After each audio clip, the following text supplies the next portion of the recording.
রোজকার রান্নার থেকে আজকের রেসিপি ল্যাঠা মাছের পুর। জাস্ট কাঁচা লঙ্কা দিয়ে গরম ভাতে খেয়ে নাও। আজ বানাবো ল্যাঠা মাছের পুর। এই ল্যাঠা মাছকে এই মাছটাকে ল্যাঠা মাছ বলে।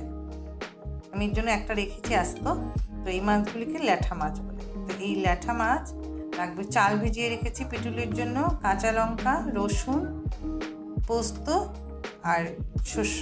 এই দিয়ে আমি আজ বানাবো ল্যাঠা মাছের পুর। তো এই পিটুলিটা আমি চাল ভিজিয়ে রেখেছি, কারণ পিটুলিটা চাল বেটে পিটুলি করব। আর বেটে নিব শস্য, পোস্ত, রসুন আর কাঁচা লঙ্কা, এগুলি বেটে নিব পুরের জন্য। আর মাছটাকে মাছালাকে বললেও কেটে দেয়। এই মাছটাকে এইভাবে এখানে ঠিক এই জায়গাটাতে কেটে নিতে লাগে, মিডিলে কেটে একটা সাইডের মাছের একটা সাইড কেটে কাঁটাটা বের করে নিলেই হয়। এই যে এইভাবে এরকম মাছটা এরকম ছিল, এই মাছটা এরকম ছিল, একটা সাইড কেটে আমি কাঁটাটা বের করে নিয়েছি। তো এইভাবেই পুর করার জন্য এইভাবে কাঁটাটা বের করে নিলেই হলো, এতেই হয়ে যাবে মাছের পুর করার জন্য মাছটা রেডি। তো আমি এখন শস্য, পোস্ত, কাঁচা লঙ্কা আর শস্য বেটে নিই রসুন দিয়ে পুরের জন্য, আর চালটাও পিটুলির জন্য বেটে নিই। এই দিয়ে আজ আমরা বানাবো ল্যাঠা মাছের পুর। এই যে এখানে আমি চালটা বেটে হলুদ লবণ দিয়ে একটা পিটুলি করে নিয়েছি। আর এই যে মাছগুলিকে আমি একটু লবণ দিয়ে এগুলিকে একটু মেখে রেখেছিলাম। তো এইভাবে মাছগুলি পুর করার জন্য এইভাবে রেডি করেছি। তো এখন আমি এই শস্য, পোস্ত, কাঁচা লঙ্কা, রসুন দিয়ে এইটাকে একটা পাটাটার মধ্যে হলুদ দিয়ে দিলাম, আর দিয়ে দিব স্বাদ মতন নুন, আর দিয়ে দিব একটু 1 চামচ পরিমাণ কাঁচা সরষের তেল দিয়ে আমি এটাকে ভালো করে মেখে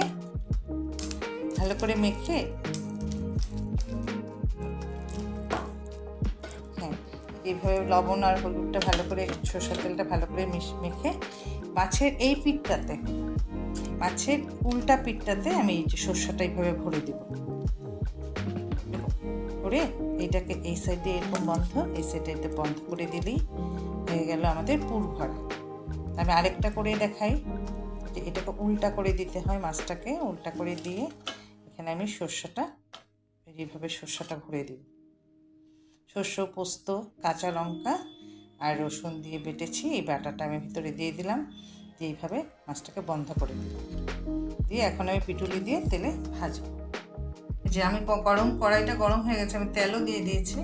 এখন আমি গরম কড়াইতে এরকম করে পিটুলিতে মাছটাকে চুবিয়ে এরকম করে তেলে একদম মিডিয়াম আঁচে তেলে ভেজে নিব, তবেই আমাদের হয়ে যাবে ল্যাঠা মাছের পুর। এটা কিন্তু অনেক পুরানা দিনের রান্না, আমি আমার শাশুড়ির থেকে শিখেছি। তো এইভাবে করে দিলেই হয়ে যায়।